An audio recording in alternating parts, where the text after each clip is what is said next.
Recientemente nos encontrábamos con otra desagradable sorpresa, la muerte de un buen amigo, Paul Naschy, pero poca gente quizá conoce la historia de esa última película que él estaba haciendo como actor. Había otras personas que habían fallecido también en ese rodaje, y hay quien habla y quien dice, yo no sé hasta qué punto será verdad o no, por eso queremos entrevistar a personas que saben la verdad desde dentro, si Empusa, la película Empusa, es la última película maldita española. Desde la cadena SER en Alicante, desde Radio Alicante, conectamos con el productor de esta película, que también ha tenido dificultades, me imagino, para ser finalizada. Una película recientísima, de ahora mismo. Se está prácticamente, vamos a decirlo así, terminando ahora. Él es Ángel Mora y le agradecemos muchísimo que esté en los estudios de la SER en Alicante a estas horas, a la 1:36. Ángel, buenas noches. Buenas noches, Iker. Muchísimas gracias por atendernos a estas horas muy propias, ¿no?, para hablar de cine maldito. Si te pregunto lo que le preguntaba Santiago Moncada de una película de hace 37 años, ¿es una película maldita? ¿Tú qué me contestas? Bueno, yo espero que como mínimo a nivel comercial no tenga la desgracia que tuvo la película de la que hablabais anteriormente. Es cierto que ha sido un rodaje, complicadísimo, un proyecto muy trabado. Y bueno, podríamos hablar de película maldita, en cierto modo sí, han ocurrido cosas, es decir, cualquier persona que se dedica al mundo del cine sabe que es un tema que siempre está rodeado de, en fin, una serie de hechos que rozan lo complicado, ¿no? Hoy día hacer cine es muy complicado. Pero es que lo que nos ha ocurrido en Empusa, en fin, ya podríamos hablar de película maldita, película agafada, película muy complicada. Han sido 3 años de rodaje y sobre todo una larguísima postproducción. Y bueno, justo podríamos hablar de que ayer precisamente se acabaron las mezclas en Madrid y bueno. Justo ayer, felizmente pudimos acabarla y tenemos ya una copia de exhibición. Curiosa casualidad y toda la suerte para una película, porque eso no tiene que ver luego con su recorrido, pero de verdad que ha habido muchas cosas y vamos a repasarlas, Ángel. Primero, ¿qué es Empusa? Mucha gente está preguntándonos ahora mismo en vivo, oye, Empusa, ¿qué significa? ¿Qué es? Sí, en realidad yo cuando recibí el guión, lo primero que yo me pregunté, de todos modos en un principio la película se llamaba La Gaviota, el guión original que hizo Paul en el 2007 se titulaba La Gaviota, luego se le cambió por cuestiones comerciales. Una Empusa en realidad sería un ser ancestral, sería un híbrido entre un vampiro y una sirena, una serpiente. Realmente a nivel mitológico son los primeros vestigios de vampirismo y son anteriores incluso a Jesucristo. Entonces la idea original de Paul como guionista de la película creo que era muy original, ¿no? Porque por primera vez nos mostraba vampiros que no se pueden destruir con la luz del día, que no se pueden destruir con cruces de Jesucristo, en fin, que da un salto mucho más allá de lo que es el vampirismo, de lo que estamos acostumbrados a ver. Y bueno, de ahí surgió la idea y a partir de ahí pues empezamos a trabajar lo que era todo el guión, todo el desarrollo de personajes y en fin, Empusa en realidad creo que es una apuesta interesante, una apuesta inteligente hacia un nuevo horizonte, lo que es el género de vampiros, ¿no? Esto sería lo normal hasta aquí, cuando no aparece, entre comillas, la maldición en el rodaje, porque primero fallece el director que la está llevando a cabo, y después Paul, que digamos tomó los mandos de la película después de este primer óbito. ¿Cómo fue para el equipo, ¿no?, estas circunstancias de que de repente 2 directores fallezcan? Bueno, terrible. En realidad los problemas empezaron desde la primera semana. La película, como bien dices, la empezó a dirigir Carlos Auret. Carlos tenía muchísima amistad con Paul, habían rodado varias películas juntos en los años 70 y en realidad pues fue una apuesta personal de Paul, por amistad, por una serie de cuestiones, pues le ofreció dirigir a Carlos, que por aquel entonces estaba en una profunda depresión porque llevaba 30 años sin dirigir, nadie apostaba por él, se encontraba muy solo, muy triste, y creo que fue en el Festival de Algeciras que le hicieron un pequeño homenaje donde coincidieron los dos. Y ante esta situación, Paul, que era muy amigo de sus amigos, pues decidió darle a pobre Carlos una oportunidad. Entonces, le ofreció el proyecto. Primero le ofreció otro proyecto que que era curiosamente un largometraje sobre el personaje El Solitario, este ladrón de bancos que luego ya finalmente fue capturado e incluso luego se llegó a hacer una película. Pero bueno, era un rodaje muy complicado, muy caro, etcétera. Entonces Paul tenía otro guión que era La Gaviota, insisto, el título original, y se lo ofreció. Carlos se entusiasmó y bueno, ahí nació un poco el proyecto. La película se empezó a rodar en 2007, en abril de 2007, con lo cual hace ya casi 3 años. E insisto, desde el primer día tuvimos problemas de todo tipo y sobre todo a nivel con Carlos, Carlos sufrió una especie de podríamos decir, de mutación. Si antes de empezar el rodaje, en las reuniones que teníamos, incluso en los castings que se realizaron, etcétera, era un ser afable, era cariñoso, era educadísimo. Y es que realmente a partir del primer día de rodaje sufrió una especie de transformación, se convirtió en un ser egocéntrico, muy malhumorado, trataba todo, aparte del equipo, pues realmente, sobre todo con el director de fotografía, con Luis Colombo, tienen una relación casi infernal y realmente tuvimos muchos problemas porque no había feeling, ¿no? con el resto del equipo. Bien es cierto que nadie por aquel entonces imaginaba cuál iba a ser el desenlace, ¿no? del pobre Carlos, pero bueno, a partir de la 4ª semana de rodaje, creo recordar, hubo un pequeño motín a bordo, vamos a llamarlo así, dentro del equipo, y hubo una reunión en la que todo el mundo clamaba que por favor fuera sustituido en su rol de director. Y entonces en aquel momento Paul, insisto, que siempre en cierto modo estuvo al lado de Carlos, le sugirió a Carlos la posibilidad de codirigir los dos la película. Carlos, en cierto modo, aceptó a regañadientes y curiosamente al día siguiente de esta propuesta estaban rodando en las cuenas de Canalobre, una secuencia bastante importante en el desarrollo de la película, y Carlos Saurete hizo una cosa rarísima, intentó boicotear el rodaje. Es una cosa que nos sorprendió un poco a todos. ¿Pero había perdido quizá la cabeza? ¿O? Yo creo que sí, yo creo que era un poco... no lo sé. Voy a decir que quizás estaba tan ilusionado con la película que cuando vio que su juguete se rompía o que se le quitaban de las manos, se trastornó.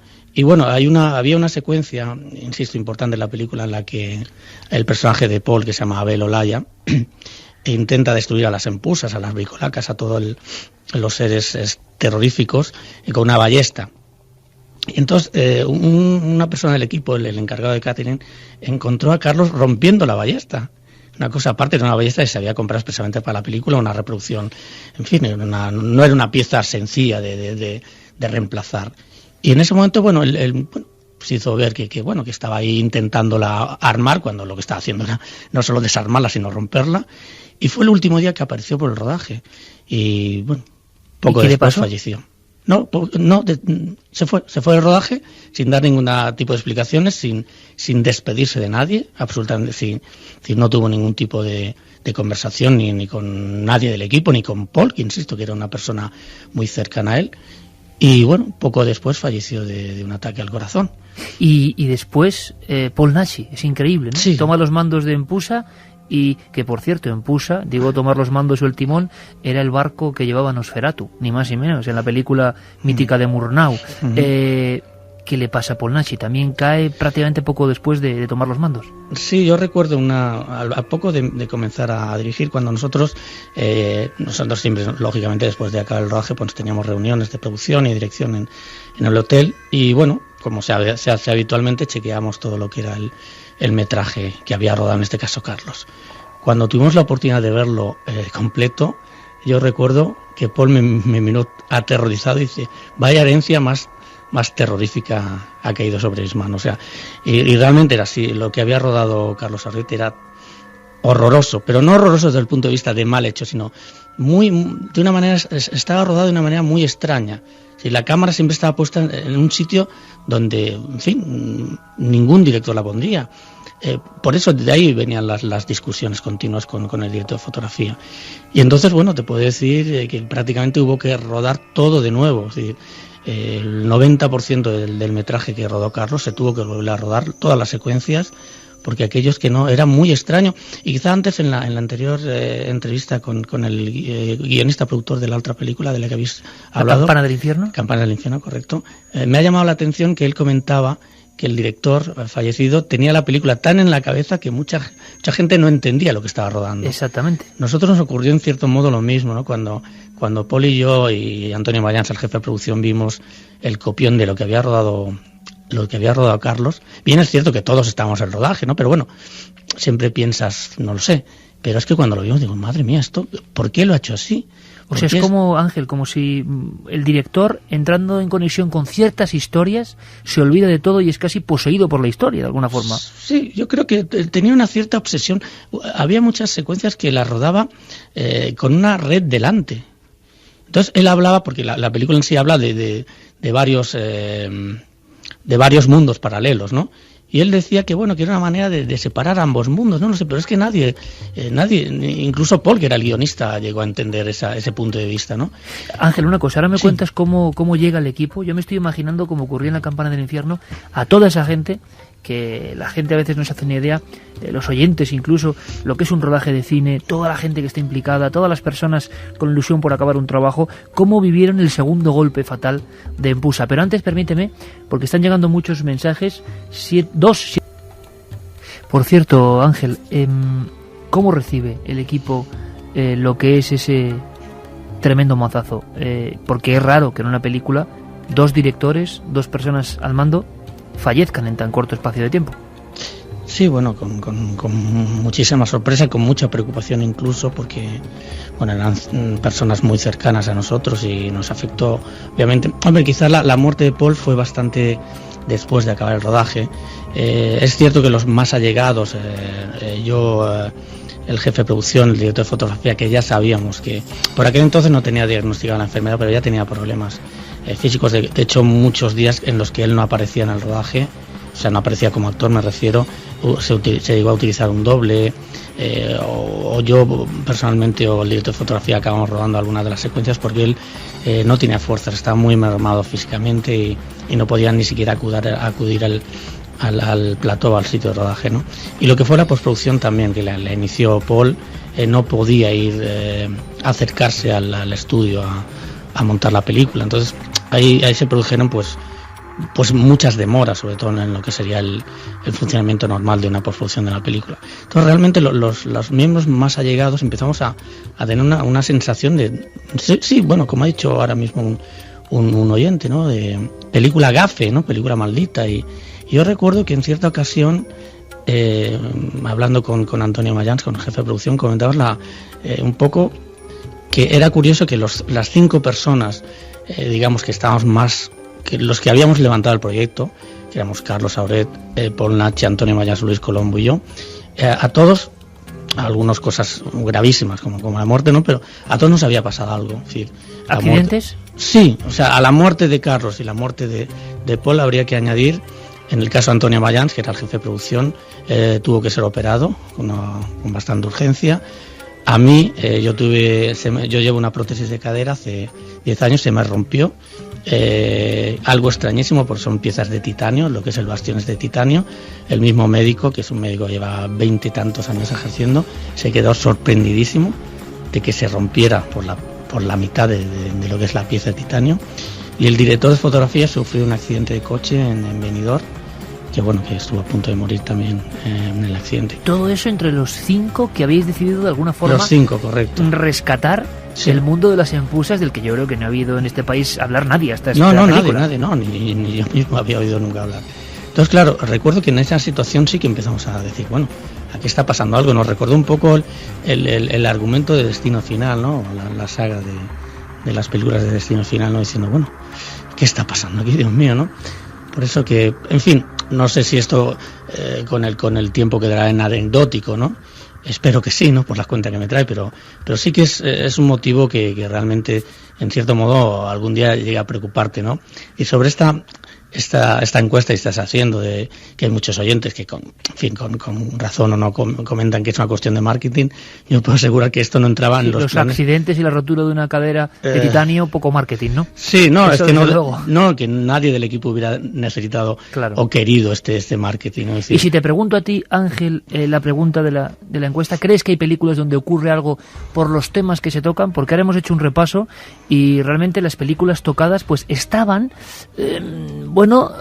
rozando ese material de temas muy muy muy tabús o ocultos del cine, lo oscuro, la densidad, lo demoníaco. ¿Crees que puede haber algo de cierto? Puede ser, me cuesta aventurarme, ¿no? Pero puede ser, es curioso, ¿no? Que en este caso las películas que estáis comentando pues tengan si no estamos hablando de que estos hechos han ocurrido en una comedia de pajares exceso, ¿no? Estamos hablando de que realmente han ocurrido hechos graves en películas que tocan temáticas relacionadas con el mundo de la parapsicología, etcétera. No lo sé, la verdad es que da mucho que pensar. Ángel Mora, te agradecemos muchísimo que hayas estado un día después de por fin la finalización de esa película que seguro que dará que hablar, en Pusa, que dejó en el camino a dos directores de cine y que además se vio envuelta de extraños accidentes. Nos alegramos de que estéis mucho mejor.